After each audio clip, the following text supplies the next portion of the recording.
वह मांग का सिंदूर जिसे मैंने अपने खून और पसीने से सींचा था, आज किसी और की चौखट पर नीलाम हो रहा था।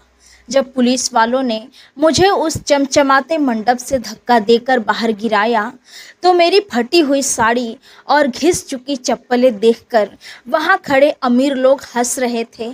मेरे पति, जिन्हें मैंने लोगों के घरों के झूठे बर्तन मांजकर आईएएस अफसर बनाया था, सहमे हुए नहीं बल्कि गर्व से मुझे एक कीड़े की तरह देख रहे थे।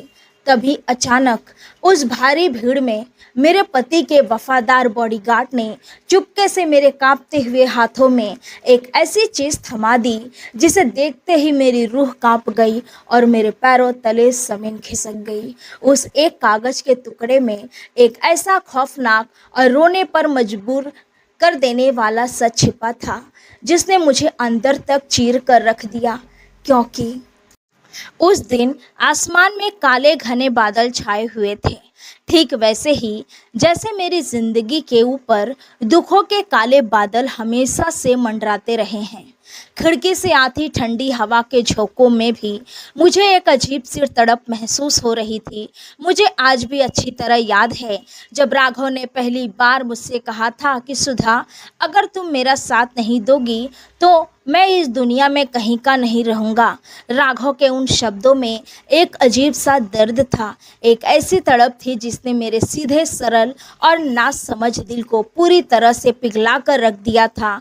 हमारा विवाह एक बहुत ही छोटे से गांव के पुराने शिव मंदिर में हुआ था, जहां न तो कोई शहनाइयाँ बजी थी, न ही कोई ढोल नगाड़ा बजा था और न ही कोई बड़ा शामियाना लगा था। राघव के माता पिता बचपन में ही एक सड़क हादसे में चल बसे थे और मेरा इस दुनिया में एक बूढ़े बीमार पिता के अलावा कोई नहीं था। किस्मत का खेल तो देखिए कि मेरे पूजनीय पिता भी राघव से मेरी शादी कराने के कुछ महीने बाद ही इस दुनिया को हमेशा के लिए छोड़कर चले गए। उनके जाने के बाद मेरा पूरा संसार सिर्फ और आठों पहर राघव के इर्द गिर्द ही सिमट कर रह गया था। राघव बहुत पढ़े लिखे थे, उनकी आंखों में हमेशा एक अजीब सी चमक होती थी। जब भी वो बड़ी बड़ी किताबों को देखते थे, वो मुझसे अक्सर कहते थे कि सुधा, मैं इस गरीबी की दलदल से तुम्हें और खुद को बाहर निकालना चाहता हूँ। मैं एक दिन इस देश का बहुत बड़ा सरकारी अफसर बनूंगा और तुम्हें वो हर खुशी दूंगा जिसकी तुम हकदार हो। लेकिन उस बड़े अफसर बनने के रास्ते में जो सबसे बड़ी और मजबूत दीवार खड़ी थी, वो थी हमारी भयानक गरीबी। हमारे पास सुबह का खाना खाने के बाद शाम को चूल्हे में क्या पकेगा, इसके लिए पैसे नहीं होते थे। राघव के पढ़ाई के लिए जो मोटी मोटी किताबें आती थी, उनकी कीमत हमारे पूरे महीने के राशन और घर के किराए से भी कई ज़्यादा होती थी।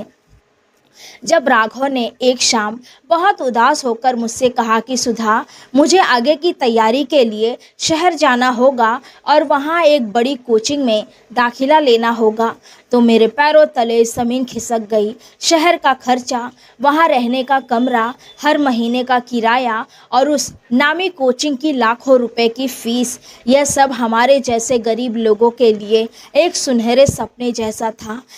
लेकिन मैंने उस रात राघव की आंखों में वो मासूम आंसू देखे थे जो अपनी बेबसी और लाचारी पर चुपचाप बहते थे। मैंने उसी रात अपने दिल पर पत्थर रख कर यह तय कर लिया कि चाहे मेरी रीढ़ की हड्डी टूट जाए, चाहे मेरे हाथों के छाले कभी न भरे, लेकिन मैं अपने पति के सपनों को किसी भी कीमत पर मरने नहीं दूंगी। अगले ही दिन से मैंने अपने मोहल्ले और पास की बड़ी कॉलोनी के रईस और अमीर घरों में जाकर काम मांगना शुरू कर दिया। शुरुआत में लोगों ने मेरी फटी हुई साड़ी और मुरझाया हुआ चेहरा देखकर साफ मना कर दिया, क्योंकि मेरे कपड़े फटे हुए थे और मैं बहुत कमज़ोर दिखती थी। लोग मुझे शक की निगाह से देखते थे कि कहीं यह चोर उचक्की तो नहीं है।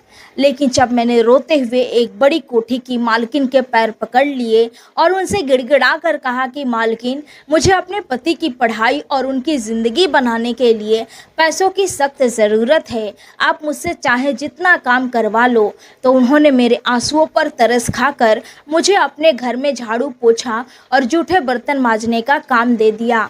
सुबह का ठीक 4 बजे जब पूरी दुनिया गहरी नींद में सो रही होती थी, तब मैं हाड़ कँपाने वाली ठंड में उठकर सबसे पहले ठंडे पानी से अपने घर के सारे काम निपटाती थी ताकि राघव की पढ़ाई में कोई खलल न पड़े।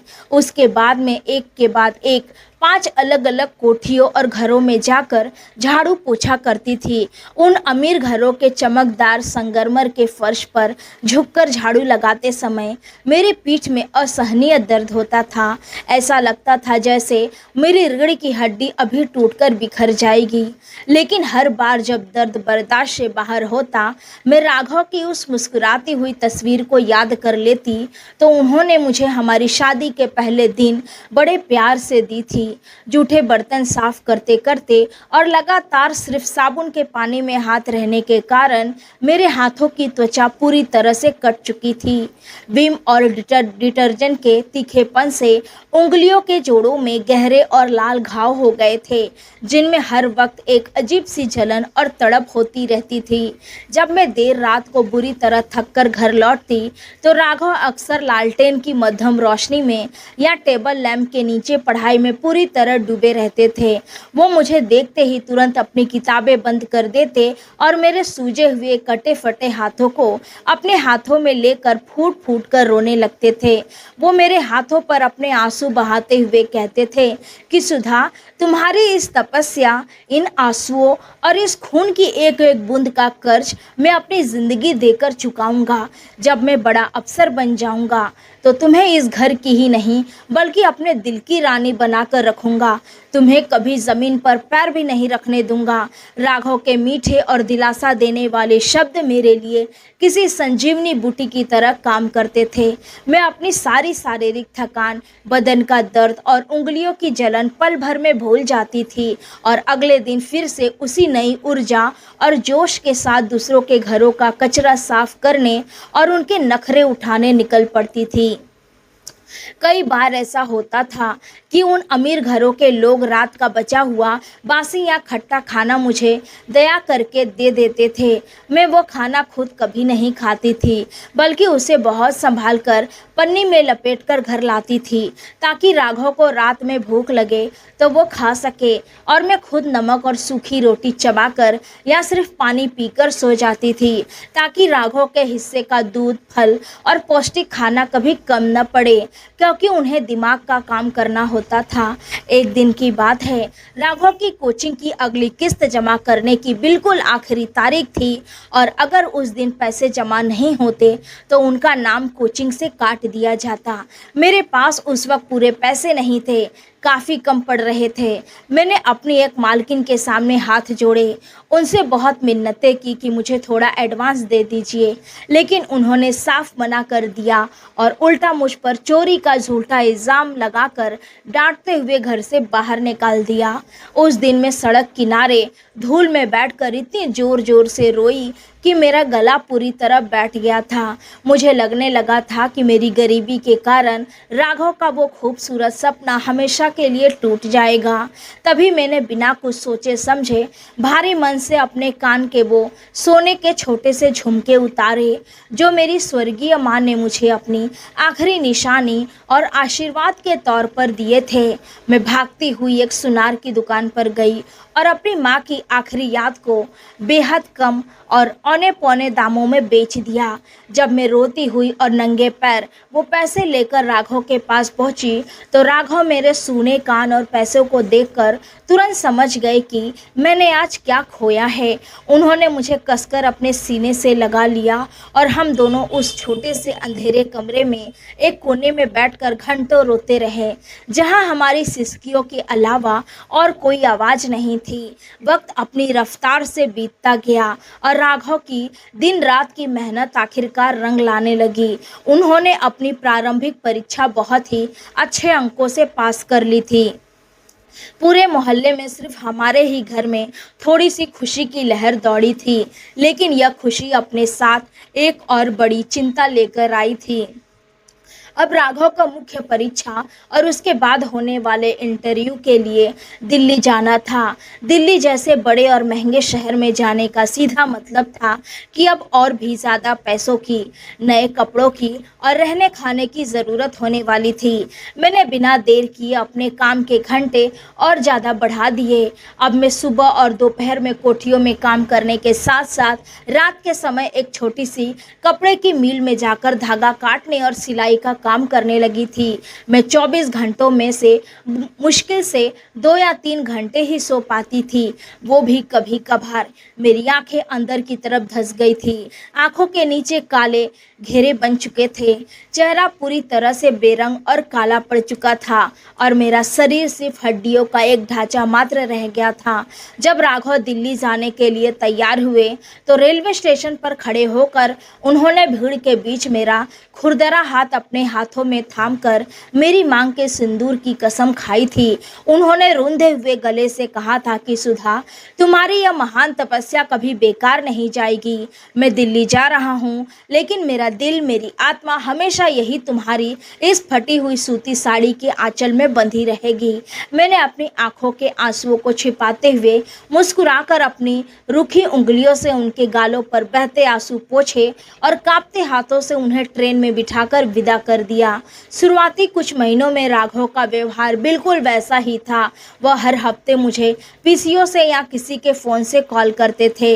जब भी उनका फ़ोन आता, मेरी हफ्ते भर की सारी थकान, बदन का दर्द जैसे जादू की तरह मिट जाता था। वह मुझसे घंटों बातें करते, अपनी पढ़ाई की रणनीति के बारे में बताते, दिल्ली की ठंड के बारे में बताते और ये भी पूछते कि सुधा, तुमने समय पर खाना खाया या नहीं, अपना ख्याल रखना।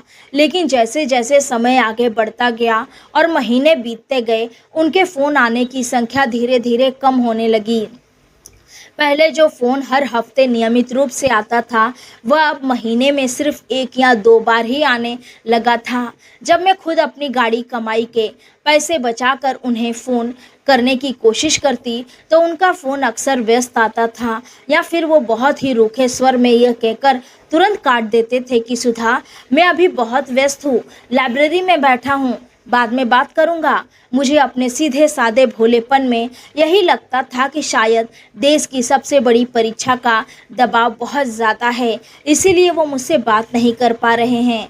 मैं इसी बात में खुश थी कि मेरा पति देश की सबसे बड़ी कुर्सी पर बैठने की तैयारी कर रहा है। एक दिन मुझे राघव की बहुत ज़्यादा याद आ रही थी। मेरा दिल अंदर से बहुत घबरा रहा था, तो मैंने अपनी जमा पूंजी में से कुछ रुपए निकाले, दिल्ली का टिकट कराया और बिना उन्हें बताए उनके बताए हुए पते पर पहुंच गई। जब मैं वहां पहुंची तो मैंने देखा कि राघव एक बहुत ही सुंदर, साफ सुथरे और आलीशान कमरे में रह रहे थे। उनके कमरे में बड़ी बड़ी नई किताबें, एक बहुत महंगा नया लैपटॉप और कई तरह के आधुनिक और महंगे कपड़े अलमारी में टंगे हुए थे। जैसे ही राघव ने पानी का ग्लास हाथ में लिया, दरवाज़ा खोला और मुझे फटे पुराने कपड़ों में दरवाजे पर खड़ा देखा, उनके चेहरे का रंग पूरी तरह उड़ गया। उनके चेहरे पर अपने पत्नी को देखने की कोई खुशी या चमक नहीं थी, बल्कि एक अजीब सा डर, घबराहट और गुस्सा साफ झलक रहा था। उन्होंने बिना कुछ बोले मुझे तुरंत हाथ पकड़कर कमरे के अंदर खींचा और धक से दरवाज़ा बंद कर दिया। उन्होंने मुझसे बहुत ही तीखे और कड़वे लहजे में पूछा कि तुम यहाँ बिना बताए, बिना पूछे क्यों चली आई हो? क्या तुम्हें रत्ती भर भी अंदाज़ा था कि मेरी पढ़ाई का कितना बड़ा नुकसान हो रहा है? मैंने जब राघव के यह बदले हुए तेवर और अपनी तरफ नफरत देखी तो मेरी आंखों से आंसुओं की धारा बहने लगी। मैंने रोते हुए कहा कि राघव, मुझे तुम्हारी बहुत याद आ रही थी, मुझसे रहा नहीं गया और मैं तुम्हारे पसंदीदा हाथ के बने हुए बेसन के लड्डू लेकर आई हूँ। राघव ने उस लड्डुओं के साधारण से डिब्बे को देखा और उसे झटके से एक तरफ मेज पर फेंक दिया।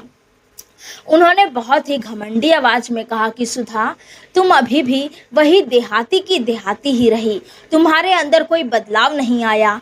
तुम्हें इतनी भी तमीज और सरूर नहीं है कि किसी के सामने किस ढंग से आया जाता है।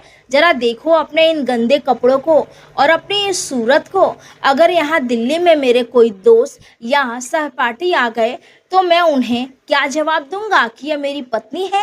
राघव के वे जहरीले शब्द मेरे सीधे दिल पर किसी धारदार खंजर की तरह आकर लगे। मैं बिल्कुल स्तब्ध रह गई। मेरी जुबान जैसे तालू से चिपक गई थी। जिस पति के वजूद को बचाने के लिए, जिसके सपनों को सच करने के लिए मैंने समाज की परवाह नहीं की, दिन रात दूसरों के घरों का कचरा साफ किया, उसे आज मेरे कपड़ों और मेरी सूरत से शर्म आ रही थी। मैंने अपने फटी हुई साड़ी के पल्लू को अपनी छाती पर और कसकर लपेट लिया ताकि मेरी गरीबी और न छिप सके, और मैं चुपचाप कमरे के एक कोने में ठंडे जमीन पर बैठ गई। राघव ने उस पूरी रात मुझसे एक शब्द भी नहीं बोला। वो मेरी तरफ पीठ करके अपने नए लैपटॉप पर कुछ काम करते रहे और मैं पूरी रात घुटनों में सिर रखकर सिसकती रही। अगली सुबह होते ही राघव ने मुझे ज़बरदस्ती पकड़कर रेलवे स्टेशन पर लाकर खड़ा कर दिया और चलते चलते बहुत सख्त लहजे में कहा कि जब तक मेरा अंतिम रिजल्ट नहीं आ जाता तुम भूल कर भी दोबारा दिल्ली मत आना, चुपचाप गांव में रहो। मैंने रोते हुए ट्रेन की लोहे की खिड़की से उन्हें आखिरी बार देखा, लेकिन उन्होंने एक बार भी मुड़कर मेरी रोती हुई आंखों की तरफ नहीं देखा। ट्रेन तेजी से आगे बढ़ रही थी और मेरा टूटा हुआ दिल वही दिल्ली के उस स्टेशन पर छूटा जा रहा था। मुझे समझ नहीं आ रहा था कि जो राघव कभी मेरे हाथों के छालों को देखकर तड़प उठता था, वो आज इतना कठोर, इतना बेरहम और इतना पराया कैसे हो गया। दिन हफ्तों में और हफ्ते महीनों में बदलते चले गए, लेकिन दिल्ली से लौटने के बाद मेरे दिल में जो एक अनजाना सा डर बैठ गया था, वह पल भर के लिए भी मुझे चैन से जीने नहीं दे रहा था। दिल्ली रेलवे स्टेशन का वो मंजर मेरी आंखों के सामने किसी डरावने साए की तरह बार बार घूम जाता था। जब राघव ने मुझे अपनी ही कोठरी की तरफ पराया समझकर ट्रेन में बिठा दिया था और एक बार भी मुड़कर मेरी तरफ नहीं देखा था। गांव की उस छोटी सी सीलन भरी कोठरी में जब मैं रात को अकेले लौटती थी तो चारों तरफ पसरा सन्नाटा मुझे काटने को दौड़ता था, लेकिन मेरा भोला और सीधा साधा मन हर बार राघव की उसी पुरानी छवि को याद करके खुद को तसल्ली दे देता था कि शायद बड़े अफसर बनने की पढ़ाई का बोझ बहुत ज़्यादा होता है, इसीलिए उनका स्वभाव थोड़ा चिड़चिड़ा हो गया है। मैंने अपने मन को समझा लिया था कि जब राघव का सपना पूरा हो जाएगा, जब वो इस देश के सबसे बड़े इम्तिहान में कामयाब हो जाएंगे, तो उनका यह गुस्सा, यह दूरी और यह कड़वाहट पल भर में गायब हो जाएंगी और वो फिर से मेरे वही पुराने राघव बन जाएंगे जो मेरे हाथों के छालों को देखकर फूट फूट कर रो पड़ते थे। इसी एक आस और उम्मीद के सहारे मैंने अपने शरीर के टूटते हुए बंधनों को और कस लिया और पहले से भी ज़्यादा मेहनत करने में जुट गई, क्योंकि दिल्ली में रहने का खर्च, वहाँ के बड़े मकान का किराया, किताबों का खर्च और राघव के रहन सहन का स्तर अब बिल्कुल बदल चुका था।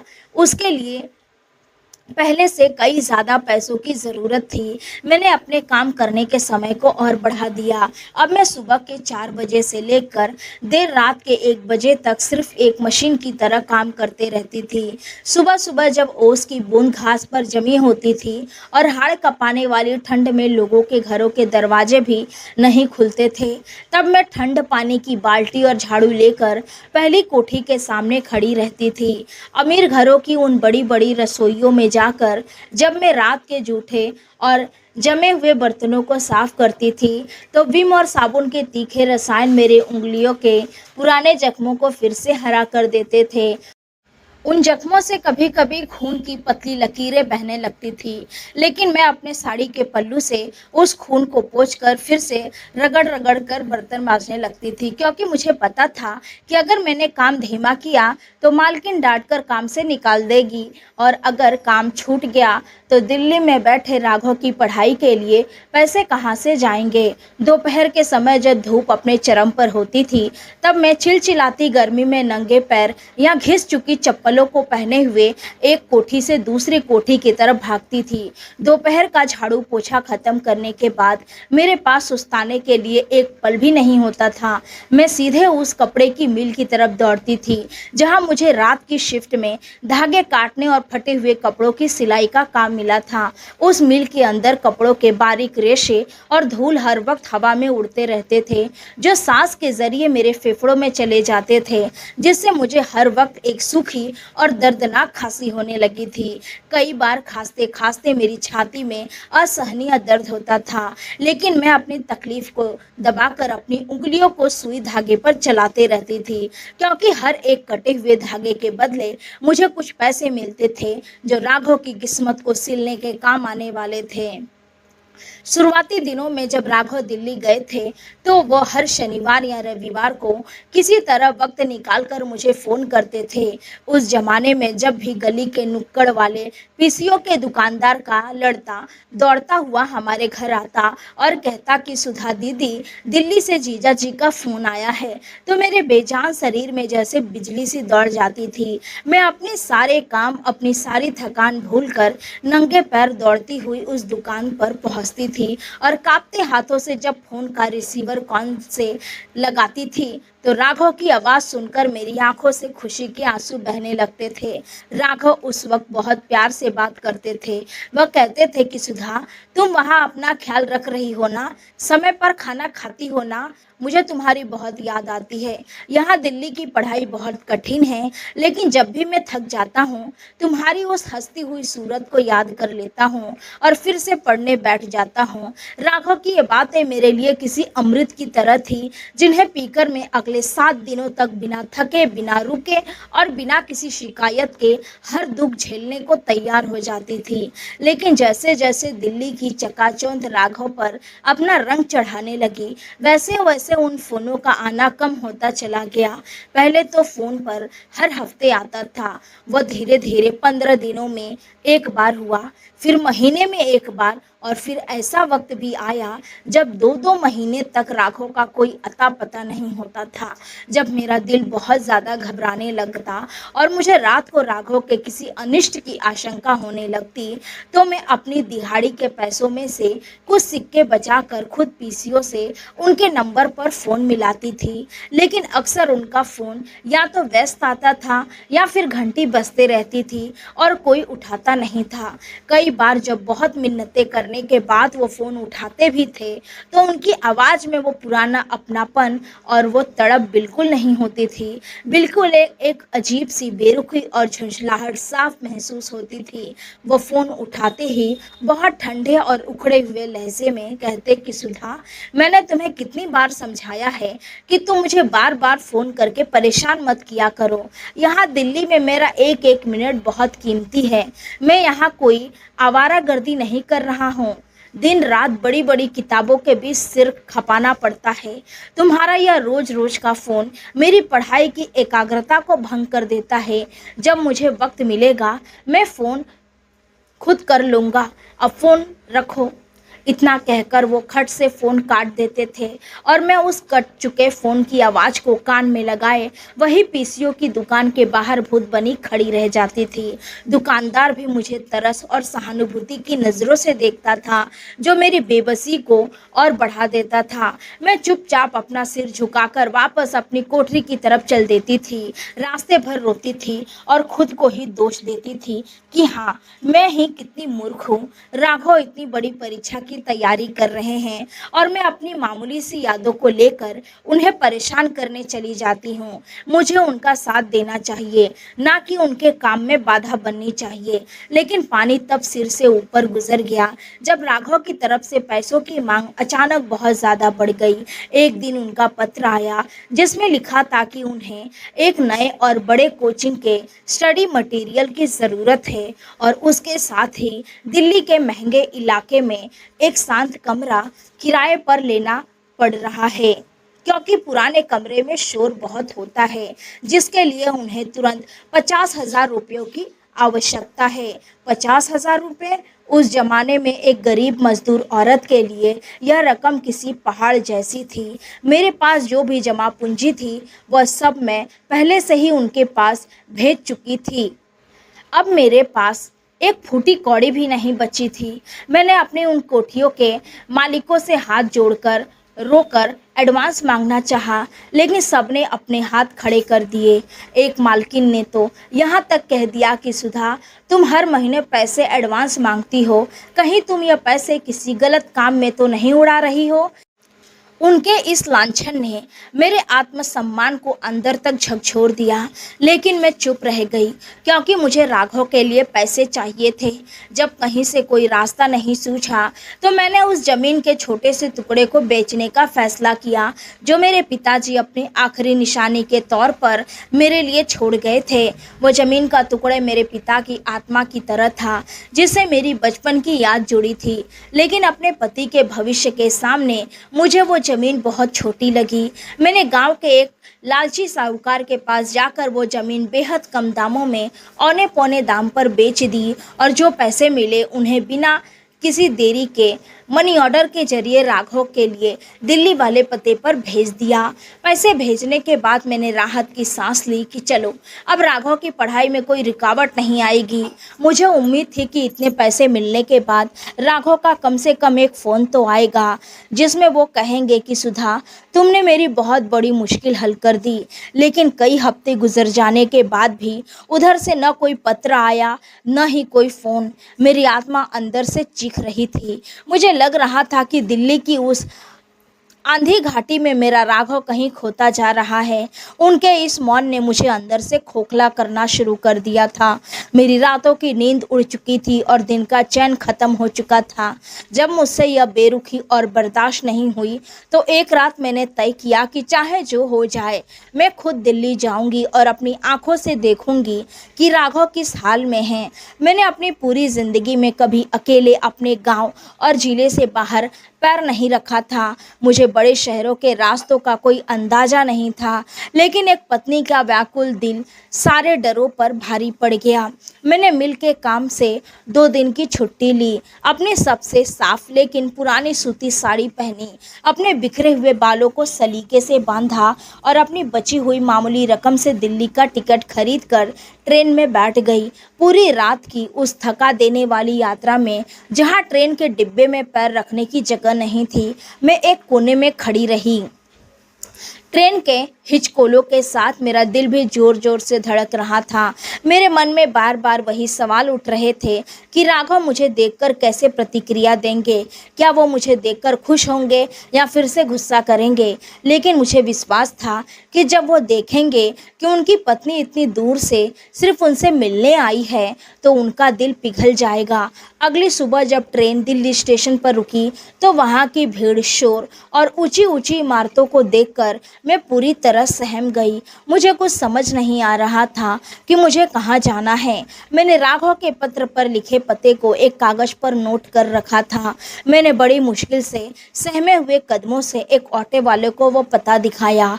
ऑटो वाले ने मुझे एक बहुत ही पॉश और महंगे इलाके की तरफ ले जाना शुरू किया, जहाँ बड़े बड़े आलीशान मकान और साफ़ सुथरी चौड़ी सड़कें थी। जैसे जैसे गाड़ी आगे बढ़ रही थी मेरा दिल और तेजी से बैठ रहा था। मुझे लग रहा था कि क्या राघव सचमुच इतने महंगे इलाके में रहते हैं। आखिरकार ऑटो वाले ने मुझे एक बेहद खूबसूरत और 2 मंजिला मकान के सामने उतार दिया। मकान के बाहर एक छोटा सा बगीचा था जिसमें रंग बिरंगे फूल खिले थे। मैंने डरते डरते कांपते हुए कदमों से उस मकान के फाटक के अंदर प्रवेश किया। चारों तरफ एक अजीब सी खामोशी और रसूख की बू आ रही थी। मैं सीढ़ियाँ चढ़कर ऊपर के कमरे की तरफ बढ़ी जहाँ राघव का नाम एक छोटी सी प्लेट पर लिखा हुआ था। जैसे ही मैंने उस कमरे के दरवाजे पर दस्तक दी, अंदर से राघव की आवाज़ आई, कौन है? और कुछ ही पलों में दरवाज़ा खुला। दरवाज़ा खुलते ही सामने राघव खड़े थे, लेकिन यह वह राघव नहीं थे जिन्हें मैंने गाँव से विदा किया था। उन्होंने एक बहुत ही मखमली और महंगा नाइट सूट पहन रखा था। उनके बाल बहुत सलीके से कटे हुए थे और उनके चेहरे पर एक अप्सर जैसी चमक और रौब था। जैसे ही उनकी नज़र मुझ पर पड़ी, उनके चेहरे का रंग पल भर में सफ़ेद पड़ गया, जैसे उन्होंने किसी भूत को देख लिया हो। उनकी आंखों में मेरे लिए कोई खुशी, कोई तड़प या कोई अपनापन नहीं था, बल्कि उसकी जगह एक गहरा डर, घबराहट और भयानक गुस्सा साफ दिखाई दे रहा था। उन्होंने एक पल के लिए भी मुझे गले लगाना तो दूर, मेरा हाल तक नहीं पूछा। इसके बजाय उन्होंने तुरंत मेरा हाथ पकड़ा और मुझे झटके से कमरे के अंदर खींच लिया और धड़ाम से दरवाज़ा बंद कर दिया, ताकि बाहर का कोई पड़ोसी मुझे इस हालत में न देख सके। उन्होंने मुझसे बहुत ही तीखे, कड़वे और जहरीले लहजे में फुसफुसाते हुए पूछा, सुधा, तुम यहाँ बिना बताए, बिना मेरी इजाज़त के क्यों चली आई? क्या तुम पागल हो गई हो? तुम्हें अंदाज़ा भी है कि तुमने मेरी साख को कितना बड़ा खतरा पहुँचाया है? अगर यहाँ मेरे मकान मालिक या मेरे सिविल सर्विस के दोस्त मुझे इस हालत में तुम्हारे साथ देख लेते तो मेरी क्या इज्जत रह जाती? राघव के मुंह से निकले ये शब्द मेरे कानों में पिघले हुए शीशे की तरह उतरे। मैं बेजबान खड़ी रह गई। मेरी आंखों से आंसुओं की मोटी मोटी बूंदें टपक कर मेरी फटी हुई साड़ी पर गिरने लगी। मैंने अपनी कांपती हुई आवाज़ को समेटते हुए कहा, राघव, तुम ये क्या कर रहे हो? मैं तुम्हारी ब्याहता पत्नी हूँ। महीनों से तुम्हारा कोई फ़ोन नहीं आया। मेरा दिल तुम्हारे लिए तड़प रहा था। मैं सिर्फ तुम्हें अपनी आंखों से देखने आई थी कि तुम ठीक तो हो ना। देखो, मैं तुम्हारे लिए अपने हाथों से बनाकर बेसन के वो लड्डू लाई हूँ जो तुम्हें बहुत पसंद है। इतना कहकर मैंने कांपते हाथों से कपड़े के थैले में से वो प्लास्टिक का साधारण सा डिब्बा निकाला और उनकी तरफ बढ़ाया। राघव ने उस डिब्बे की तरफ इतनी नफरत से देखा जैसे उसमें कोई गंदगी भरी हो। उन्होंने झटके से मेरा हाथ पीछे ढकेल दिया, जिससे वो डब्बा मेज से टकराकर नीचे गिर गया और मेरे हाथों से बनाए हुए लड्डू बिखरकर जमीन पर धूल धूसरित हो गए। राघव ने चिल्लाते हुए कहा, रखो अपने ये सड़ियल लड्डू अपने पास। सुधा, तुम आज भी वही जाहिर गवार और देहाती औरत की औरत ही रही। तुम्हारे अंदर बड़े शहर में आने का और सलीके से रहने का कोई शहर नहीं है। जरा आईने में जाकर अपनी यह सूरत देखो, ये फटे हुए कपड़े, ये रुखे हुए बाल और ये बदबूदार पसीने की गंध। मैं यहाँ देश के सबसे बड़े और सभ्य लोगों के बीच रहता हूँ। मेरी उठक बैठक बड़े बड़े अफसरों और पढ़ाकू लोगों के साथ है। अगर मैं उन्हें यह बताऊँगा कि तुम मेरी पत्नी हो तो वो मुझ पर थूकेंगे, मेरी साख मिट्टी में मिल जाएगी। राघव के इस भयानक और क्रूर रूप को देखकर मेरी रूह कांप गई थी। मुझे विश्वास नहीं हो रहा था कि यह वही पुरुष है जिसके पैरों में कभी मैंने अपनी पूरी ज़िंदगी सौंप दी थी। मुझे अपनी उस मेहनत, अपने उस छालों और अपनी माँ के बेचे हुए झुमकों पर रोना आ रहा था, जिनके दम पर आज यह इंसान यहाँ खड़ा होकर मुझे ही कीड़ा समझ रहा था। मैंने रोते हुए कहा, राघव, तुम्हें मेरे कपड़ों से बदबू आ रही है, लेकिन तुम भूल गए कि इस बदबूदार पसीने की कमाई से तुम्हारी ये महंगी किताबें आई है। इस फटी हुई साड़ी के आंचल को निचोड़कर मैंने तुम्हारी कोचिंग की फीस भरी है। आज तुम मुझे गवार कह रहे हो? राघव ने मेरी बात को बीच में काटते हुए बहुत कठोरता से कहा, बस करो अपनी यह नौटंकी।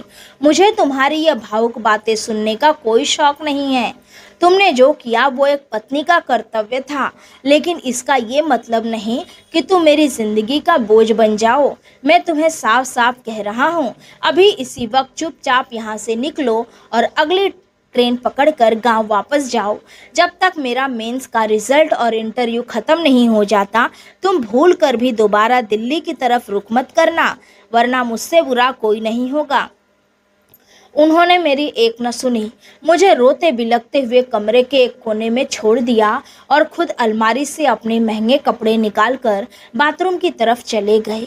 मैं उस ठंडे फर्श पर बैठी उन बिखरे हुए लड्डुओं को देखती रही जो हमारी बिखर चुकी ज़िंदगी की तरह ज़मीन पर पड़े थे, और मुझे समझ आ गया था कि दिल्ली की इस दूरी ने मेरे राघव को मुझसे हमेशा के लिए छीन लिया है।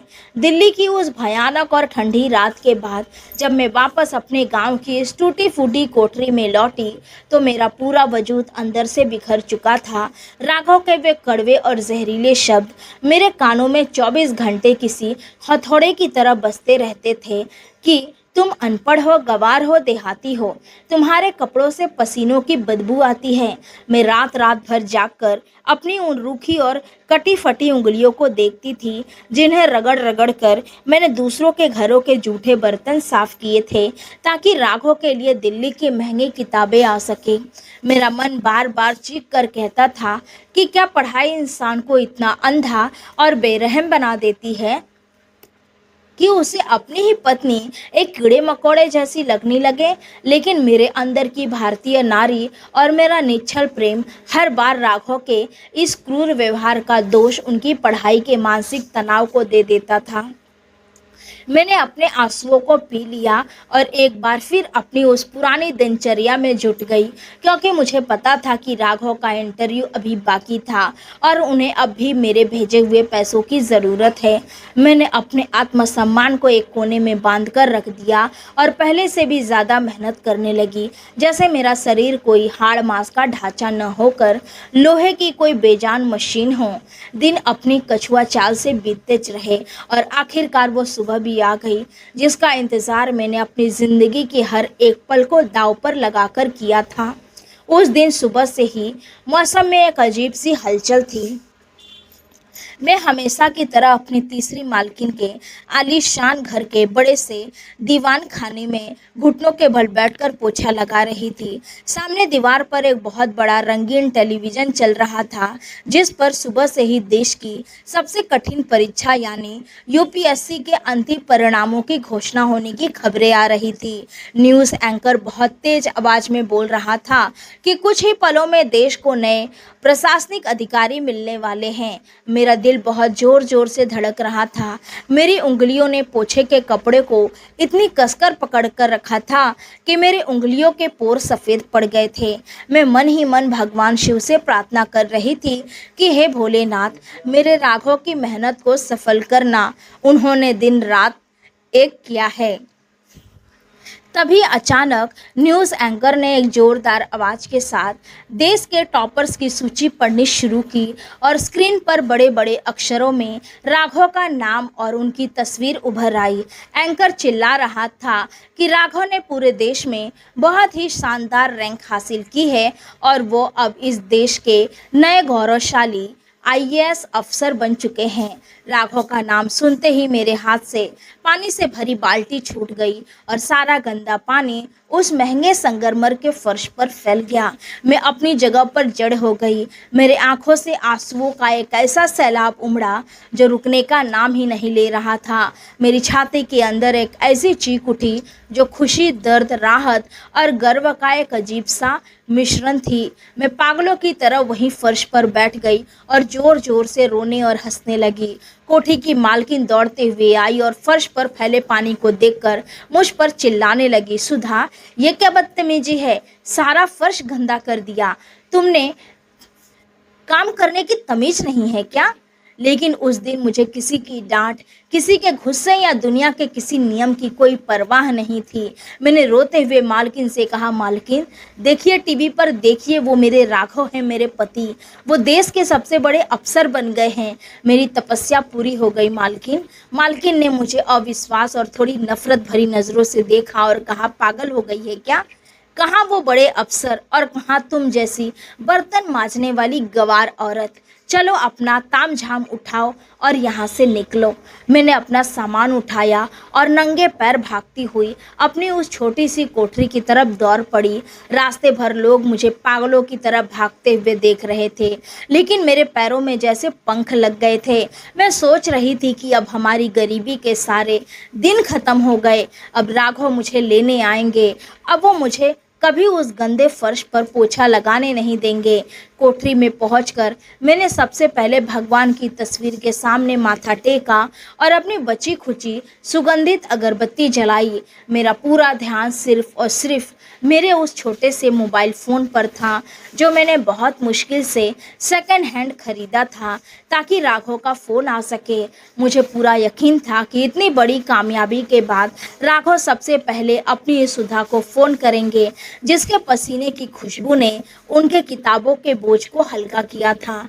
मैं फ़ोन को अपनी छाती से लगाकर बैठ गई। सुबह के 11 बजे थे, दोपहर के 3 बज गए। दोपहर से शाम की मध्यम रोशनी घिर गई और फिर काली रात ने पूरे गांव को अपनी आगोश में ले लिया। लेकिन उस बेजान फोन में कोई हरकत नहीं हुई। वह चुपचाप पड़ा रहा, जैसे मुझे चिढ़ा रहा हो। मैंने जब अपनी बेताबी पर काबू नहीं रख पाया तो मैंने खुद कांपते हाथों से राघव का नंबर मिलाया, लेकिन हर बार उधर से एक ठंडी कंप्यूटर की आवाज़ आती थी कि आप जिस नंबर पर संपर्क करना चाहते हैं वह अभी बंद है या नेटवर्क क्षेत्र से बाहर है। मुझे लगा कि शायद वो बहुत खुश होंगे। देश के बड़े बड़े नेता, अफसर और मीडिया वाले उनका इंटरव्यू ले रहे होंगे, उन्हें बधाइयाँ दे रहे होंगे, इसीलिए वो व्यस्त होंगे और उनका फ़ोन बंद होगा। अगले दिन सुबह जब मैं अखबार वाले की दुकान पर गई तो मुख्य पृष्ठ पर राघव की एक बहुत बड़ी और साफ तस्वीर छपी थी। तस्वीर में राघव के गले में गेंदे और गुलाब के फूलों के बड़े बड़े महंगे हार थे। उनके चेहरे पर एक असीम अहंकार और सफलता का नशा साफ दिख रहा था। उनके आसपास शहर के बड़े बड़े सूट बूट पहने रसूखदार लोग खड़े थे जो उन्हें मिठाइयाँ खिला रहे थे। मैंने उस अखबार को खरीदा और अपने कमरे के कोने में बैठकर उस तस्वीर पर अपनी उंगलियां फेरी, राघव के चेहरे को चूमा और रो पड़ी कि काश मैं भी इस वक्त उनके साथ वहां खड़ी हो पाती। लेकिन मेरा मन अंदर से बहुत अशांत था। एक अजीब सी अनहोनी की आशंका मेरे दिल को धीरे धीरे खोखला कर रही थी। 3 दिन इसी तड़प और इंतजार में गुजर गए। चौथे दिन की दोपहर को जब मैं अपनी कोठरी के बाहर सूखी लकड़ियां इकट्ठा कर रही थी, तभी अचानक गांव की उबड़ खाबड़ और धूल भरी सड़क पर एक बहुत बड़ी चमचमाती हुई काली गाड़ी आकर रुकी। गाड़ी के आगे और पीछे 2 पुलिस के वाहन थे जिनकी लाल नीली बत्तियां जोर जोर से चमक रही थी और सायरन की मध्यम आवाज आ रही थी। पूरे गाँव के लोग अपने अपने घरों से बाहर निकल कर तमाशा देखने लगे कि इस गरीब की झोपड़ी के सामने इतनी बड़ी सरकारी गाड़ी किसकी आई है।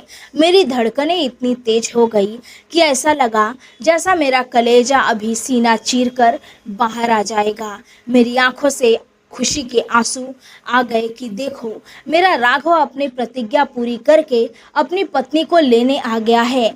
मैं अपने गंदे हाथों को अपनी साड़ी से पोंछती हुई दौड़कर गाड़ी के पास पहुंची।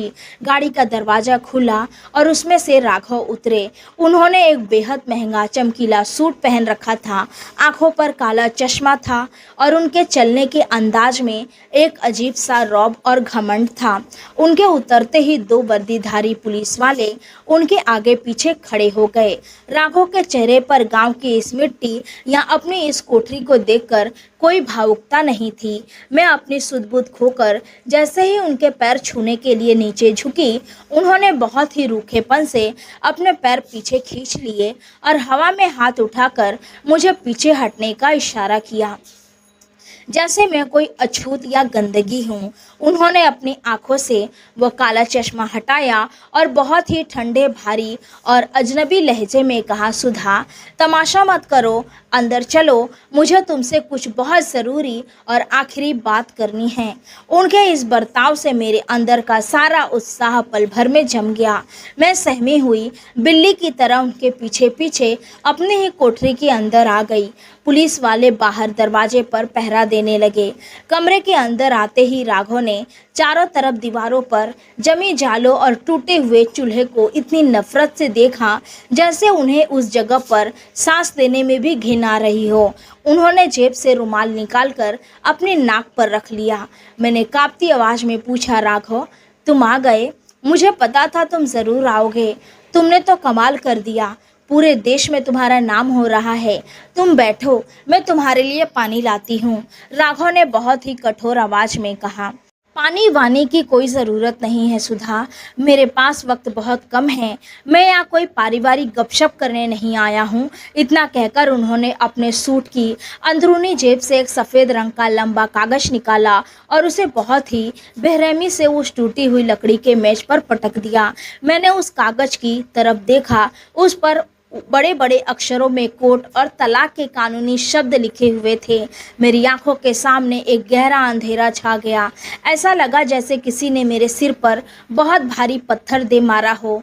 कमरे की दीवारें जैसे गोल गोल घूमने लगी।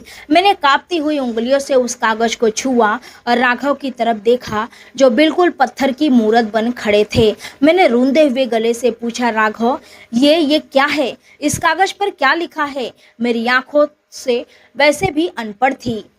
मुझे पढ़ना नहीं आता, तुम अपने मुंह से बताओ कि ये क्या है? क्या मैं कोई भयानक सपना देख रही हूँ? राघव ने अपनी आवाज़ को और ज़्यादा कड़ा और क्रूर बनाते हुए कहा, यह कोई सपना नहीं है सुधा, यह हकीकत है। यह हमारे तलाक के कागजात है। मैं चाहता हूँ तुम बिना कोई हंगामा किए, बिना कोई तमाशा खड़ा किए चुपचाप इस पर अपने अंगूठे का निशान लगा दो।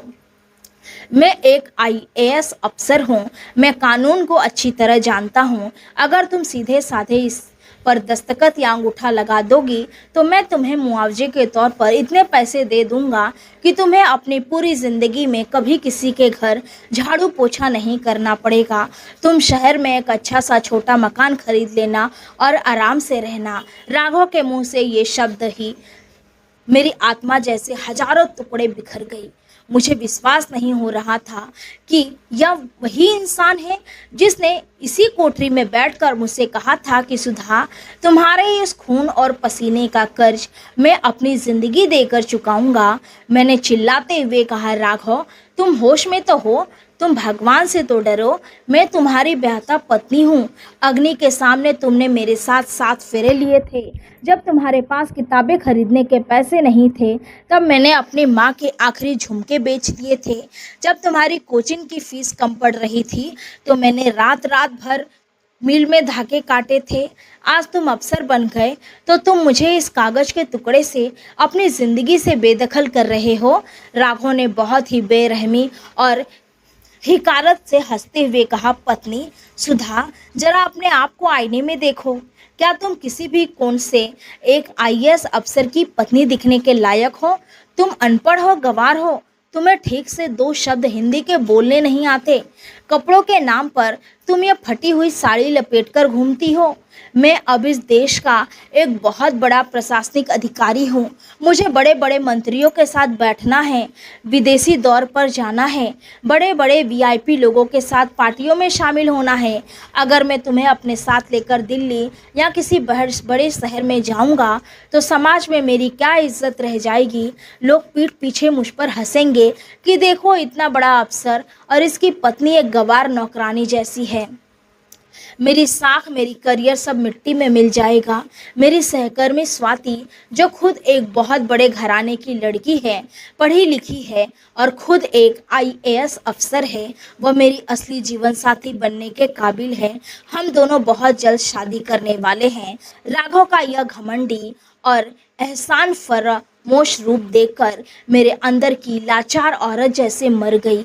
मैं पागलों की तरह उनके पैरों में गिर पड़ी। मैंने उनके चमचमाते हुए महंगे जूतों को अपने हाथों से पकड़ लिया और रोते हुए गिड़गिड़ाने लगी, राघव, मैं तुम्हारी पैर पड़ती हूँ, मुझे मत छोड़ो। मुझे तुम्हारे किसी बंगले, किसी गाड़ी या किसी पैसे की कोई भूख नहीं है। तुम मुझे अपनी पत्नी मत कहो। मुझे दुनिया के सामने मत ले आओ। मुझे दिल्ली मत ले जाओ। मुझे बस इसी कोठी में अपनी दासी बनाकर पड़े रहने दो। मैं तुम्हारे घर का सारा काम कर दूंगी, तुम्हारी उस नई मैम साहब के कपड़े धो दूंगी, लेकिन मुझसे मेरा सुहाग मत छीनो राघव। समाज मुझे जीने नहीं देगा। लोग मुझे कुलच्छनी और त्यागी हुई औरत कहकर ताने मारेंगे। मैं तुम्हारे बिना कहाँ जाऊंगी? मेरा इस दुनिया में तुम्हारे सिवा कोई नहीं है राघव। लेकिन राघव के उस पत्थर हो चुके दिल पर मेरी इन चीखों, मेरे इन आंसुओं और मेरी इस भयानक बेबसी का रत्ती भर भी कोई असर नहीं हुआ। उनके चेहरे पर सिर्फ और सिर्फ अपनी नई दुनिया का नशा और घमंड था। उन्होंने बहुत ही क्रूरता के साथ अपने पैर को पीछे खींचा और मुझे जोर से एक झटका दिया, जिससे मेरा सिर उस लोहे के बक्से से जा टकराया और मेरी कनपटी से खून की एक पतली धारा बहने लगी। उन्होंने खड़े होकर बहुत ही ठंडे और धमक भरे स्वर में कहा, सुधा, मैं तुम्हें आखिरी बार चेतावनी दे रहा हूँ। अगर तुमने सीधे साधे इन कागज़ों पर अपने अंगूठे का निशान नहीं लगाया और मेरे रास्ते में आने की कोशिश की, तो मैं कानून और अपनी ताकत का ऐसा इस्तेमाल करूंगा कि तुम पूरी ज़िंदगी जेल की सलाखों के पीछे सड़ती रहोगी। एक आईएएस अफसर से पंगा लेने का अंजाम क्या होता है, यह तुम जैसी गंवार औरत की सोच से बहुत बाहर है।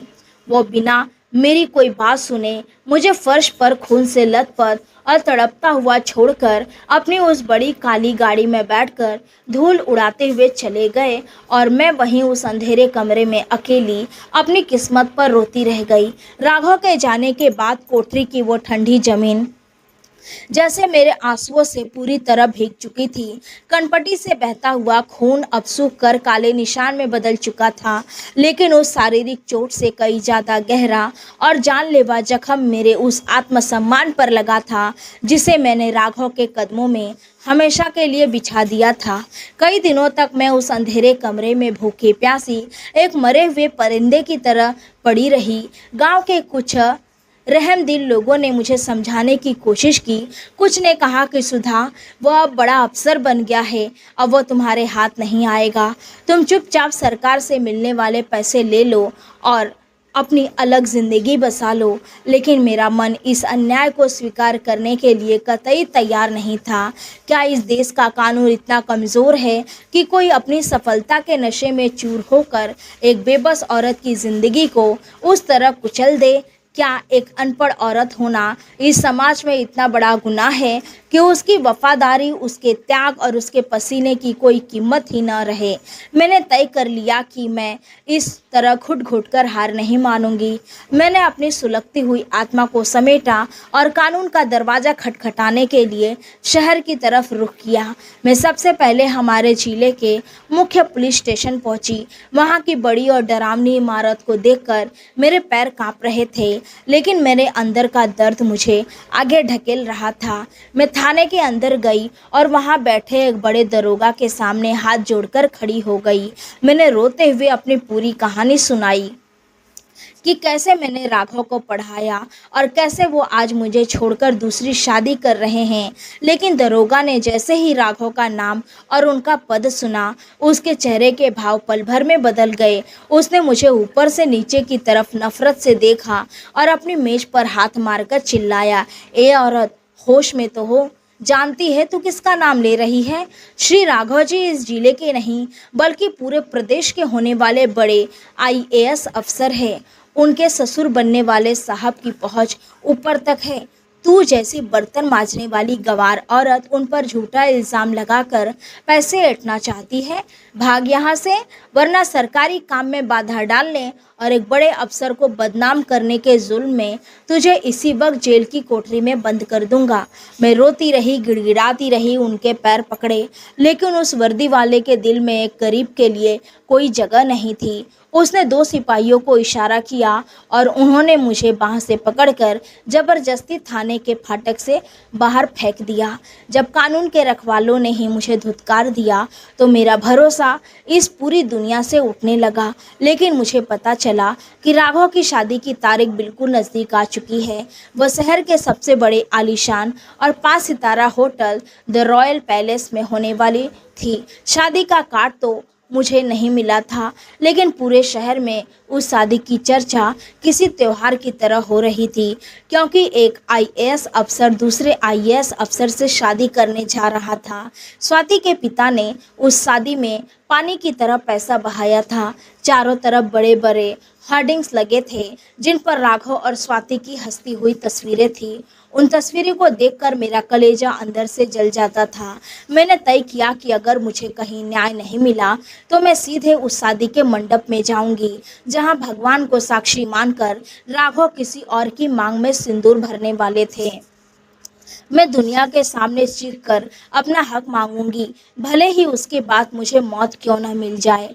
आखिरकार वह काला दिन भी आ गया जिसने मेरी बची खुची दुनिया को उजाड़ने की पूरी तैयारी कर ली थी। शाम का वक्त था, आसमान में काले बादल छाए थे और हल्की हल्की बूंदें गिरने लगी थी।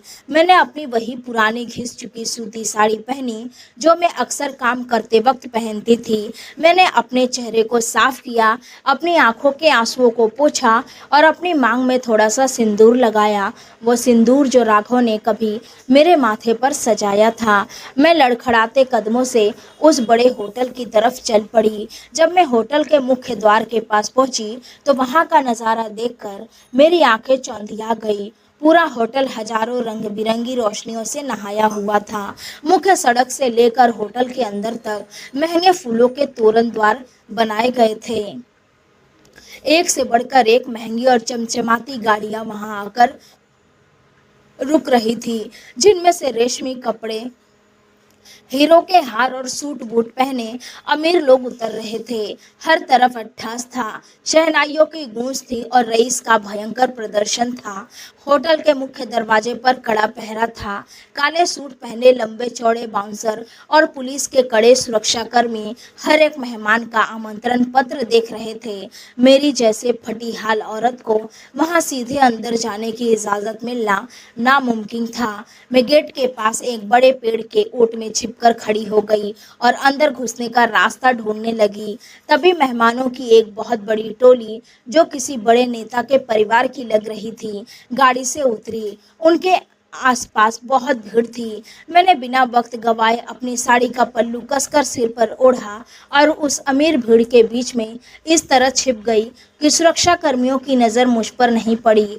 मैं उनके साथ साथ चुपके से होटल के मुख्य हॉल के अंदर दाखिल हो गई। अंदर का दृश्य किसी फिल्मी दुनिया जैसा था। जमीन पर मखमली लाल कालीन बिछा था, छत से कांच के विशाल झूमर लटक रहे थे जिनसे सुनहरी रोशनी बिखर रही थी। हवा में महंगे इत्र और गुलाब के फूलों की खुशबू तैर रही थी। हॉल के ठीक बीचों बीच एक बहुत बड़ा और भव्य मंडप सजाया गया था जिसे सफ़ेद और गुलाबी गुलाबों से पूरी तरह ढका गया था। मंडप के बीच में हवन कुंड की पवित्र अग्नि प्रज्वलित हो रही थी जिसका धुआं ऊपर की तरफ उठ रहा था। पंडित जी ऊंचे स्वर में मंत्रोच्चार कर रहे थे और उसी मंडप के बीचों बीच रेशमी आसनों पर राघव और स्वाति बैठे हुए थे। राघव ने एक गहरे रंग की हीरो से जड़ी शेरवानी पहन रखी थी और उनके सिर पर रेशमी साफा बंधा था। वो किसी राजा की तरह लग रहे थे। उनके बगल में बैठी स्वाति सुर्ख लाल रंग के लहंगे में सोने और हीरो के गहनों से लदी किसी अप्सरा जैसी दिख रही थी। उन दोनों के चेहरों पर एक अजीब सी जीत और अहंकार की मुस्कान थी। उन दोनों को एक साथ उस पवित्र मंडप में बैठा देखकर मेरे सीने के अंदर जैसे कोई ज्वालामुखी फट गया। मेरे आंखों के सामने मेरी पूरी जिंदगी एक पल में धूम हो गई। सुबह 4 बजे उठना, कपकपाती ठंड में ठंडे पानी में बर्तन मांजना, राघव की किताबों के लिए भूखे पेट रहना, मिल में उंगलियां कटाना, क्या यह सब मैंने इस दिन को देखने के लिए किया था? मेरा डर, मेरी झिझक, मेरी बेबसी पल भर में एक भयानक गुस्से में बदल गई। मैं अपनी सुध-बुध खोकर पागलों की तरह उस भीड़ को चीरती हुई मंडप की तरफ बढ़ने लगी। मेहमान आपस में बातें कर रहे थे। तभी मैंने अपनी पूरी ताकत समेटकर जोर से चिल्लाया, रुकिए, ये शादी नहीं हो सकती, यह शादी पूरी तरह से नाजायज़ है। मेरी उस तीखी और चीखती हुई आवाज़ की गूंजते ही जैसे पूरे आलीशान हॉल में एक सन्नाटा पसर गया। शहनाइयाँ बजाने वाले कलाकारों की उंगलियां थम गई। पंडित जी का मंत्र उच्चार बीच में ही रुक गया और वहां खड़े सैकड़ों अमीर मेहमान मुड़कर मेरी तरफ देखने लगे। सबकी नजरें मुझ पर टिक गई। राघव ने जैसे ही मेरी आवाज़ सुनी, उसके हाथ से पूजा की सामग्री छूटकर हवन कुंड में गिर गई। उन्होंने चौंक कर मेरी तरफ देखा और उनके चेहरे का रंग पल भर में उड़ गया, लेकिन अगले ही पल उनकी आंखों में भयानक गुस्सा और नफरत के भाव आ गए। स्वाति और उसके पिता जो मंडप के पास ही खड़े थे, पूरी तरह हैरान रह गए। स्वाति के पिता जो एक बहुत बड़े और रसूखदार इंसान थे, आगे बढ़े और उन्होंने राघव की तरफ देखते हुए बहुत कड़े लहजे में पूछा, राघव, ये क्या बकवास है? यह बदसूरत और गंदी औरत कौन है और यह इस पवित्र मंडप में खड़े होकर क्या चिल्ला रही है? राघव अपनी जगह से उठे। उन्होंने अपनी शेरवानी को ठीक किया और बहुत ही चालाकी और ठंडे लहजे में कहा, पापा आप फिक्र मत कीजिए, यह औरत पूरी तरह से पागल है।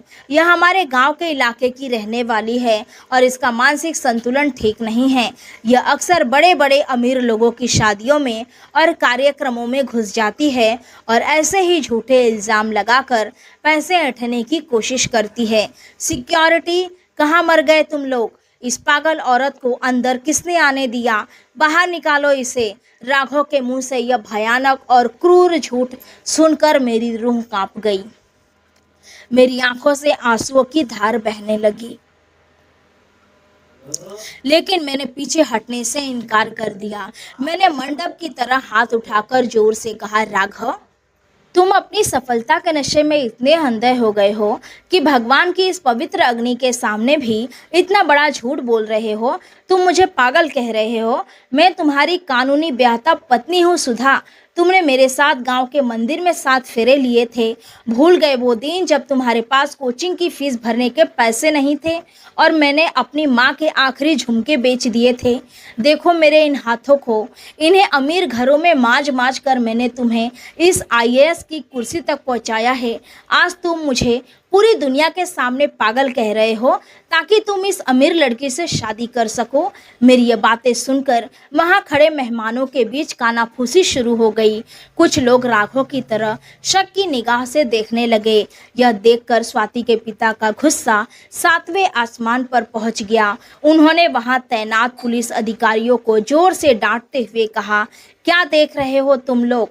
एक पागल औरत यहाँ आकर मेरे VIP मेहमानों के सामने तमाशा कर रही है, मेरी बेटी की शादी खराब कर रही है और तुम लोग मूक दर्शक बन खड़े हो।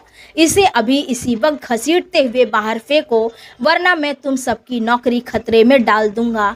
स्वाति के पिता का आदेश मिलते ही वहाँ खड़े 4-5 भारी सुरक्षाकर्मी और महिला पुलिसकर्मी मेरी तरह झपटे। उन्होंने बिना किसी दया या शालीनता के मुझे चारों तरफ से घेर लिया। 2 महिला पुलिसकर्मियों ने बहुत ही बेरहमी से मेरे बिखरे हुए बालों को पीछे से पकड़ा और मुझे मंडप से दूर खींचने लगी।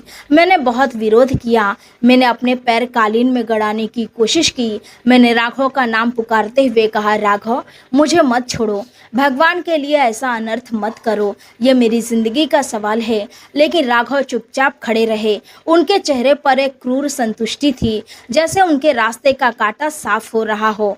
पुलिस वाले मुझे बहुत ही बेरहमी से घसीटते हुए उस चमकीले हॉल से बाहर ले जाने लगे।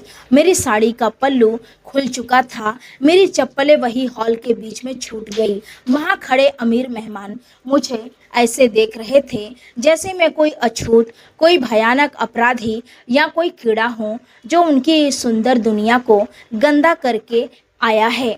कोई भी मेरी मदद के लिए आगे नहीं आया। किसी ने भी पुलिस वालों को रोकने की कोशिश नहीं की। रईसों के उस हुजूम में इंसानियत पूरी तरह से मर चुकी थी। महिला पुलिस कर्मियों ने मुझे होटल के बड़े से लॉबी से घसीटते हुए मुख्य गेट की तरफ लाया।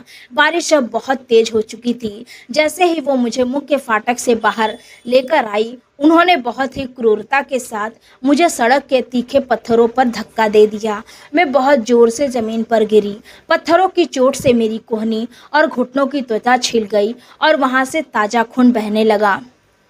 मेरी मांग का वो पवित्र सिंदूर, जिसे मैं अपनी जान से ज़्यादा संभाल कर रखती थी, बारिश के पानी और सड़क की धूल में मिलकर पूरी तरह बह गया। होटल के बड़े बड़े लोहे के दरवाजे मेरे मुंह पर जोर से बंद कर दिए गए। मैं वहीं कीचड़ और पत्थरों के बीच पड़ी रही। मेरी चीखें और सिसकियाँ उस कड़कती हुई बिजली और तेज बारिश के शोर में कहीं दबकर रह गई। ऐसा लग रहा था कि आज मेरी ज़िंदगी का सब कुछ हमेशा के लिए ख़त्म हो चुका है। मैं उस होटल के आलीशान और चमकीले लोहे के फाटक के बाहर उस गंदी और गीली सड़क के किनारे घुटनों में अपना सिर दिए पागलों की तरह रो रही थी। आसमान से गिरती बारिश की बूंदें मेरे शरीर पर पड़ रही थी, लेकिन मेरे अंदर जो अपमान और धोखे की आग जल रही थी, उसके सामने वो बारिश बहुत ठंडी लग रही थी। मेरी आंखों के सामने बार बार बार वही दृश्य आ रहा था कि कैसे राघव ने मुझे पूरी दुनिया के सामने, उन बड़े बड़े रसों और वीआईपी मेहमानों के सामने एक पागल औरत कह दिया। वह इंसान जिसके चेहरे की हर एक लकीर को मैं जानती थी, जिसके सुख दुख की मैं इकलौती गवाह थी, उसने आज अपनी पहचान बदलने के लिए मुझे एक आवारा और लालची औरत साबित कर दिया था। मेरे घुटनों और कोहनी से बहता हुआ खून पानी के साथ मिलकर सड़क पर फैल रहा था, लेकिन मुझे उस शारीरिक दर्द का रत्ती भर भी होश नहीं था। मेरा भोला और सीधा साधा मन, जो अब तक राघव की हर कड़वाहट को उसका मानसिक तनाव समझकर माफ करता आया था, वह अब पूरी तरह से टूट चुका था। मुझे लग रहा था इस दुनिया में अब मेरे लिए कोई जगह नहीं बची है। जब कानून के रखवाले ने, समाज के बड़े लोगों ने और खुद मेरे सुहाग ने मुझे धुतकार दिया था, तो मैं किसके सहारे और क्यों जीऊं?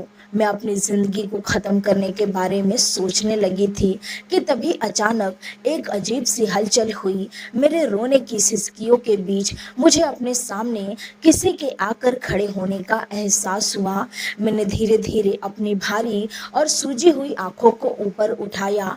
बारिश की धुंध के बीच मुझे एक लंबा चौड़ा साया दिखाई दिया। जब वह साया थोड़ा और पास आया तो स्ट्रीट लाइट की मध्यम रोशनी में उसका चेहरा साफ हुआ। वो कोई और नहीं बल्कि राघव का निजी और वफादार सरकारी बॉडीगार्ड विक्रम था। विक्रम हमेशा राघव के साथ एक साए की तरह रहता था। जब भी राघव शहर में कहीं जाते थे, विक्रम उनकी सुरक्षा में मुस्तैद रहता था। जब कुछ ही मिनट पहले होटल के अंदर महिला पुलिसकर्मी और सुरक्षाकर्मी मुझे बेरहमी से घसीट रहे थे, तब मैंने देखा था कि विक्रम मंडप के कोने में खड़ा होकर यह सब चुपचाप देख रहा था। उस वक्त उसकी आंखों में एक अजीब सी बेबसी और करवाहट थी, लेकिन वह अपनी नौकरी और अनुशासन से बंधा हुआ था। विक्रम को अपने सामने इस तरह खड़ा देखकर मेरा पूरा शरीर डर से कांपने लगा। मुझे लगा कि शायद राघव का गुस्सा अभी शांत नहीं हुआ है और उन्होंने विक्रम को मुझे यहाँ से भी भगाने या ज़्यादा प्रताड़ित करने के लिए भेजा है। मैं पत्थरों पर घिसटती हुई थोड़ा पीछे खसकने लगी और कांपती हुई आवाज में अपने दोनों हाथ जोड़कर गिड़गिड़ाने लगली, विक्रम भैया, मुझे मत मारो, मुझे यहाँ से मत भगाओ। मैं अब दोबारा कभी उस होटल के अंदर नहीं जाऊंगी। मैं कभी राघव का नाम अपने मुंह पर नहीं लाऊंगी। मैं बहुत दूर चली जाऊंगी जहाँ कोई मुझे देख नहीं पाएगा। भगवान के लिए मुझ पर तरस खाओ, मुझे छोड़ दो। मेरे मुंह से ये लाचार शब्द सुनकर विक्रम के चेहरे पर जो सख्त भाव थे वो पल भर में पिघल गए। उसकी आंखों में गुस्सा नहीं बल्कि एक असीम ग्लानि, दर्द और अफसोस के आंसू तैरने लगे। उसने बहुत घबराए हुए अंदाज में अपने आसपास देखा कि कहीं कोई होटल के गेट पर तैनात दूसरे सुरक्षाकर्मी या पुलिस वाले उसे देख तो नहीं रहे हैं। शादी की रस्में अंदर बहुत जोर शोर से चल रही थी। सारे मेहमान और अफसर अंदर व्यस्त थे और बाहर तेज बारिश के कारण पहरा थोड़ा ढीला था। विक्रम ने बिना एक पल गवाए घुटनों के बल सड़क के उसी कीचड़ और पानी में मेरे पास बैठ गया। उसने अपने महंगी सरकारी कोट की अंदरूनी चेन खोली और उसमें से एक बहुत ही मोटा, पुराना और मरोड़ा हुआ सफेद रंग का लिफाफा निकाला। उसके हाथ उस वक्त बहुत बुरी तरह से कांप रहे थे, जैसे वो कोई बहुत बड़ा और खतरनाक काम करने जा रहा हो। उसने वो लिफाफा जबरदस्ती मेरी कांपती हुई उंगलियों के बीच थमा दिया और मेरे हाथों को अपनी हथेलियों से कसकर दबा दिया। मैंने बहुत ही हैरानी और असमंजस भरी नजरों से उस लिफाफे की तरफ देखा और फिर विक्रम के चेहरे की तरफ देखा। विक्रम ने अपनी आवाज को बहुत ही धीमा, भारी और फुसफुसाते हुए मुझसे कहा, भाभी जी, मुझे माफ कर देना। मैं इस खाकी वर्दी, कानून के नियमों और अपनी नौकरी के बेड़ियों से बंधा हुआ हूँ। इसीलिए जब अंदर वे लोग आपके साथ इतनी बड़ी हैवानियत कर रहे थे तो मैं सिर्फ एक भूत बनकर देखता रहा। आपकी मदद के लिए आगे नहीं बढ़ पाया, लेकिन मेरी वर्दी के अंदर भी एक इंसान का दिल धड़कता है भाभी जी। मैं पिछले कई महीनों से साहब के साथ हूँ और मैं जानता हूँ कि साहब ने आपके साथ जो किया है वो कोई मामूली धोखा नहीं है, बल्कि एक बहुत बड़ा महापाप है और उस पाप का घड़ा अब पूरी तरह से भर चुका है। मैंने रोते हुए हिचकियाँ लेते हुए पूछा, विक्रम भैया ये क्या है? इस लिफाफे के अंदर क्या है? राघव ने मुझे छोड़ दिया क्योंकि मैं अनपढ़ हूँ, गंवार हूँ। क्या इस कागज में भी मेरे लिए कोई नई गाली लिखी है? विक्रम ने बहुत ही गंभीरता से अपना सिर हिलाया और मेरी आंखों में सीधे देखते हुए कहा, नहीं भाभी जी, इसमें कोई गाली नहीं है। इसमें साहब के उस अहंकार की असली हकीकत है जिसके दम पर वो आज हवा में उड़ रहे हैं। मेरी बात बहुत ध्यान से सुनिए भाभी जी, इस लिफाफे को अभी यहाँ मत खोलना, यहाँ बहुत खतरा है। चारों तरफ साहब के रसूखदार लोग हैं। आप यहाँ से तुरंत निकलिए और इस होटल से बहुत दूर जाकर किसी सुरक्षित और सुनसान जगह पर, जहाँ कोई आपको देख न सके, वहाँ इस लिफाफे को खोलकर पढ़ना। इसमें साहब की पूरी जिंदगी का वो सबसे काला और भयानक सच छिपा है जिसे उन्होंने पूरी दुनिया, सरकार और कानून से छिपा कर रखा है। इसे पढ़ने के बाद आपके पैरों तले जमीन खिसक जाएगी भाभी जी। आपको समझ आ जाएगा कि साहब ने आपके साथ यह नाटक क्यों किया। और हमेशा याद रखिएगा भाभी जी, आप अकेले नहीं हैं। भगवान के घर में देर है, अंधेर नहीं। इतना कहते कहते विक्रम की आंखों से भी एक आंसू टपक कर उस लिफाफे पर गिर गया। उसने तुरंत अपने आंसू पोंछे खड़ा हुआ और एक बार फिर चारों तरफ चौकन्ना होकर देखा।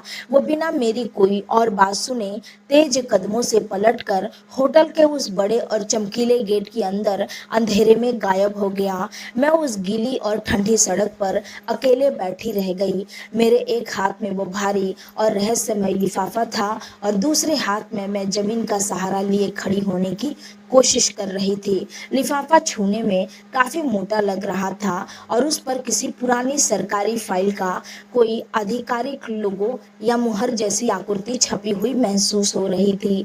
मेरे मन के अंदर का डर और उत्सुकता अब अपनी चरम सीमा पर पहुंच चुके थे। मुझे समझ नहीं आ रहा था कि एक मामूली सुरक्षाकर्मी मुझे ऐसा क्या दे सकता है जो एक आईएएस अफसर की पूरी सल्तनत को हिलाकर रख दे। मैंने अपनी साड़ी के फटे हुए आंचल से अपने चेहरे का पानी और आंसू पोंछे। मेरे बदन का दर्द, घुटनों से बहता खून अब मेरे लिए कोई मायने नहीं रखता था। मेरे अंदर एक अजीब सी तड़प पैदा हो गई थी कि मुझे किसी भी तरह उस लिफाफे के अंदर छिपे सच को जानना है। मैं लड़खड़ाहट के टूटते कदमों से उठ खड़ी हुई। बारिश अब थोड़ी मध्यम हो चुकी थी, लेकिन हवा बहुत सर्द थी। मैं उस आलीशान होटल द रॉयल फ्लेस की चमचमाती रंग बिरंगी रोशनियों से दूर उस सुनसान और अंधेरी सड़क की तरफ बढ़ने लगी। कुछ दूर जाने के बाद मुझे सड़क के किनारे एक पुराना जर्जर स्ट्रीट लाइट का खंभा दिखाई दिया, जिसकी पीली रोशनी बारिश की बूंदों के बीच मध्यम सी जल रही थी। वहां आसपास कोई नहीं था, पूरी सड़क खाली थी। मेरा दिल इतनी तेजी से धड़क रहा था कि मुझे अपनी छाती के अंदर उसकी आवाज साफ सुनाई दे रही थी। मुझे लग रहा था कि जैसे ही मैं इस लिफाफे को खोलूंगी, मेरी जिंदगी का एक और नया और खौफनाक पन्ना मेरे सामने खुल जाएगा। मैंने उस पीली रोशनी के नीचे खड़े होकर कांपते हुए हाथों से उस मुड़े हुए सफेद लिफाफे को ऊपर से फाड़ना शुरू किया। मैं उस धुंधली और जर्जर स्ट्रीट लाइट के ठीक नीचे खड़ी थी। आसमान से बरसती हल्की हल्की बारिश की बूंदें सीधे मेरे चेहरे पर गिर रही थी, लेकिन मेरी पथराई हुई नजरें सिर्फ उस फटे हुए सफेद लिफाफे से बाहर निकलते कागजों पर टिकी थी। मेरी उंगलियां इतनी बुरी तरह कांप रही थी कि उन पन्नों को संभालना मुश्किल हो रहा था। मैंने अपनी सांसों को रोका और उस धुंधली पीली रोशनी में उन पन्नों पर छपे एक एक शब्द को बहुत ध्यान से पढ़ना शुरू किया। जैसे ही मेरी आंखों के सामने उन पन्नों पर लिखी बात आई, मेरी पूरी रूह अंदर तक कांप गई। मेरे कानों में एक अजीब सा सन्नाटा छा गया और ऐसा लगा जैसे मेरे पैरों के नीचे की जमीन सचमुच किसी गहरे दलदल में धंस गई हो। मैं बिना कोई आवाज किए वही उस ठंडी कीचड़ से सनी सड़क पर घुटनों के बल बैठ गई, क्योंकि मेरे शरीर की बची खुची ताकत ताकत ने मेरा साथ पूरी तरह छोड़ दिया था।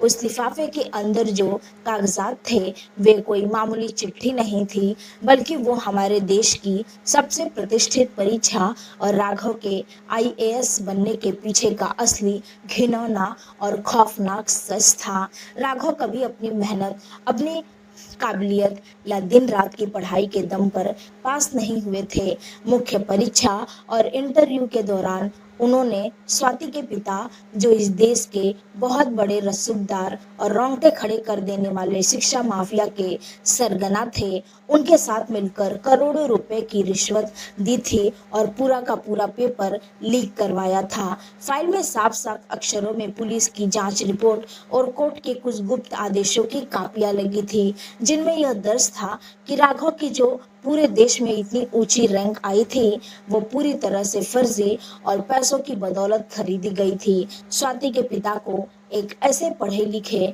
और गरीब पृष्ठभूमि के मोहरे की जरूरत थी, जिसकी मेधावी छात्र वाली छवि के पीछे वे अपने इस काले कारोबार को हमेशा के लिए छुपा सके। लेकिन उस पूरी फाइल में जो सबसे बड़ा दर्दनाक और मुझे अंदर तक चीर देने वाला सच लिखा था, वह स्वाति के पिता और राघव के बीच हुआ वो गुप्त समझौता था। स्वाति के पिता ने राघव को यह सफलता और देश की सबसे बड़ी कुर्सी एक बहुत ही खौफनाक शर्त पर दिलवाई थी। वह शर्त ये थी कि राघव को उनकी बेटी स्वाति से शादी करनी होगी और अपनी पिछली जिंदगी, अपने गांव और अपने उस पहली पत्नी यानी मुझसे हमेशा हमेशा के लिए नाता तोड़ना होगा। उसे अपनी जिंदगी से एक कीड़े की तरह निकाल कर फेंकना होगा। अगर राघव ऐसा नहीं करते तो स्वाति के पिता उनकी इस जालसाजी का पर्दाफाश करके उन्हें उसी वक्त जेल भिजवा देते। राघव ने अपनी इसी अंधी महत्वाकांक्षा अफसर बनने की हवस और ऐशोआराम की जिंदगी पाने के लिए मेरे सालों के त्याग, मेरी माँ के आखिरी झुमकों और मेरे खून पसीने की एक एक बूंद की कमाई को एक पल में उस रईस के हाथों नीलाम कर दिया था। वो मुझसे इसीलिए पीछा नहीं छुड़ा रहे थे कि मैं अनपढ़ या गंवार थी, बल्कि वो अपने इस काले राज को छुपाने और अपनी खाल बचाने के लिए मुझे एक पागल औरत साबित कर रहे थे। राघव ने अपने इसी डर, कायरता और लालच की वजह से मुझे उस मंडप से घसीटवा कर सड़क पर फेंकवा दिया था। उस फाइल के बिल्कुल आखिरी पन्ने पर विक्रम का अपने हाथ से लिखा हुआ एक छोटा सा नोट था, जिसमें लिखा था, भाभी जी मुझे माफ कर देना। इस फाइल की एक और कॉपी मैंने चुपके से देश के सबसे ईमानदार विजिलेंस डिपार्टमेंट और सीबीआई के हेड ऑफिस को भी अपने नाम से भेज दी है।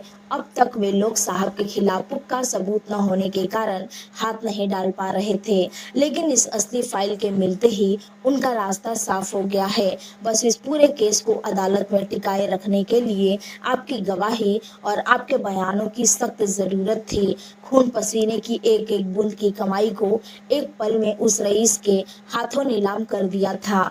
वो मुझसे इसीलिए पीछा नहीं छुड़ा रहे थे कि मैं अनपढ़ या गंवार थी, बल्कि वो अपने इस काले राज को छुपाने और अपनी खाल बचाने के लिए मुझे एक पागल औरत साबित कर रहे थे। राघव ने अपने इसी डर, कायरता और लालच की वजह से मुझे उस मंडप में घसीटवा कर सड़कों पर फेंकवा दिया था। उस फाइल के बिल्कुल आखिरी पन्ने पर विक्रम का अपने हाथ से लिखा हुआ एक छोटा सा नोट था, जिसमें लिखा था, भाभी जी मुझे माफ कर देना।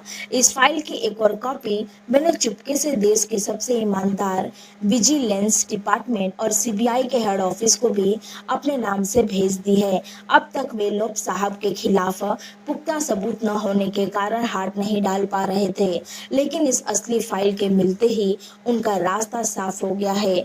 बस इस पूरे केस को अदालत में टिकाए रखने के लिए आपकी गवाही और आपके बयानों की सख्त जरूरत थी। साहब को लगता है कि आप एक गरीब, लाचार और अनपढ़ औरत हैं जो उनका कुछ नहीं बिगाड़ सकती, लेकिन उन्हें नहीं पता कि एक सती, वफादार और छली गई पत्नी के आंसुओं की ताकत क्या होती है। आप तुरंत शहर के मुख्य पुलिस कमिश्नर के पास जाइए। वे एक बेहद ईमानदार इंसान हैं और वे आपकी पूरी मदद करेंगे। जैसे ही यह पूरा सच मेरी आंखों के सामने आया, मेरे अंदर की वो लाचार, रोती बिलखती और पैर पकड़ने वाली बेबस औरत जैसे पल भर में मर गई।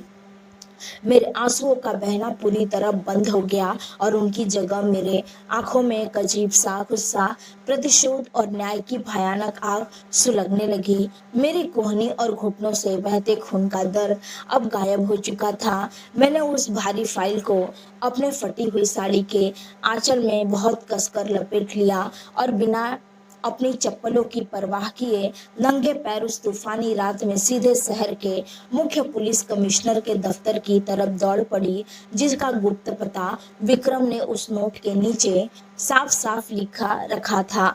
कमिश्नर साहब एक बहुत ही कड़क और ईमानदार अफसर थे, जो पिछले कई महीनों से उस बड़े शिक्षा माफिया और पेपर लीक रैकेट के खिलाफ पुख्ता सबूत ढूंढ रहे थे, लेकिन राजनीतिक दबाव और पैसों के कारण उन तक पहुंच नहीं पा रहे थे।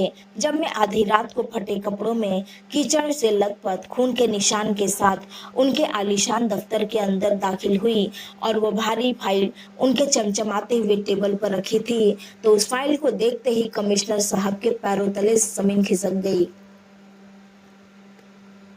उन्होंने एक एक पन्ने को पलटा और उनके चेहरे पर एक गंभीर गुस्सा साफ दिखाई देने लगा। उन्होंने तुरंत अपनी वायरलेस पर पूरे शहर की पुलिस को अलर्ट किया और उसी रात बिना की देरी के एक्शन लेने का फैसला कर लिया। अगली सुबह जब सूरज की पहली किरण उस आलीशान होटल द रॉयल पैलेस पर पड़ी रही थी, तो वहां शादी की बची खुची रस्में अपने आखिरी चरम पर थी। मंडप में मंत्रोच्चार फिर से शुरू हो चुका था। राघव और स्वाति फेरे ले चुके थे और अब राघव बहुत ही गर्व से मुस्कुराते हुए स्वाति की मांग में सिंदूर भरने के लिए अपना हाथ आगे बढ़ा रहे थे। पूरे हॉल में मेहमान तालियां बजाने के लिए तैयार खड़े थे। तभी अचानक उस आलीशान हॉल के बड़े बड़े शीशे के दरवाजे बहुत जोर से खुले और कमिश्नर साहब भारी पुलिस बल और हथियारबंद जवानों के साथ उस पवित्र मंडप के अंदर सीधे दाखिल हो गए। पुलिस के बूटों की थपक थपक आवाज से पूरा हॉल गूंज उठा। राघव ने बहुत गुस्से में चिल्लाकर कहा, कमिश्नर साहब, आपकी हिम्मत कैसे हुई एक आईएएस अफसर के शादी के मंडप में इस तरह बिना इजाजत आने की? आप जानते हैं मैं कौन हूँ? कमिश्नर साहब ने बिना एक पल गवाए आगे बढ़ते राघव के हाथ में वो सिंदूर की चांदी की डिब्बी छलने से छीन ली और पूरे मेहमानों के सामने राघव के चेहरे पर एक बहुत ही जोरदार तमाचा मारा। उस तमाचे की गूंज से पूरा मंडप सन्न रह गया। कमिश्नर साहब ने कड़कती आवाज में कहा, चुप रहो अपराधी राघव, तुम कोई आईएएस अफसर नहीं हो। तुम देश के युवाओं के भविष्य को बेचने वाले एक नंबर के धोखेबाज, जालसाज और भ्रष्ट अपराधी हो। पेपर लीक, करोड़ों की रिश्वतखोरी और फर्जी रैंक हासिल करने के जुल्म में तुम्हें और तुम्हारे इस ससुर को इसी वक्त गिरफ्तार किया जाता है। उसी वक्त पुलिस के उन हथियारबंद जवानों की भीड़ के पीछे से मैं धीरे धीरे आगे आई। इस बार मेरे सिर पर फटी हुई साड़ी का पल्लू बहुत सलीके से बंधा था। मेरे चेहरे पर कोई बेबसी नहीं थी और मेरी आंखों में कोई आंसू नहीं थे, बल्कि उसकी जगह अपने आत्मसम्मान और न्याय की एक असीम चमक थी। राघव ने जब अपनी हथकड़ी लगती हुई बाहों के बीच से मुझे सामने खड़े देखा, तो उनके चेहरे का सारा घमंड, सारा नशा पल भर में गायब हो गया और उनकी आंखों में मौत का खौफ साफ साफ तैरने लगा। वह अपनी सारी इज्जत मिट्टी में मिलती देख पुलिस वाले की पकड़ से खुद को छुड़ाकर सीधे मेरे पैरों में आकर गिर पड़े। वो मेरे जूतों पर अपना सिर रखकर रोते हुए गिड़गिड़ाने लगे, सुधा, मुझे माफ कर दो, मुझसे बहुत बड़ी गलती हो गई। मैं इस स्वाति और इसके पिता के जाल में फंस गया था। मुझे बचा लो सुधा, अपने बयान बदल दो। मैं अपनी इस नौकरी को छोड़कर तुम्हारे पास उस गांव की कोठरी में पूरी तरह रहने को तैयार हूँ। मुझे इस नफरत से निकाल लो सुधा। मैंने बहुत ही शांत, गंभीर लेकिन चट्टान जैसी सख्त आवाज में नीचे झुककर उनकी आंखों में देखते हुए कहा, राघव, जब कल रात मैंने इसी मंडप के सामने तुम्हारे पैर पकड़े थे, तब तुम सफलता के नशे में चूर एक बड़े अफसर थे और तुमने मुझे पागल कहकर बाहर फेंकवा दिया था। और आज जब तुम जेल जाने के डर से एक लाचार औरत के पैर पकड़ रहे हो, तब तुम सिर्फ एक गिरे हुए अपराधी हो।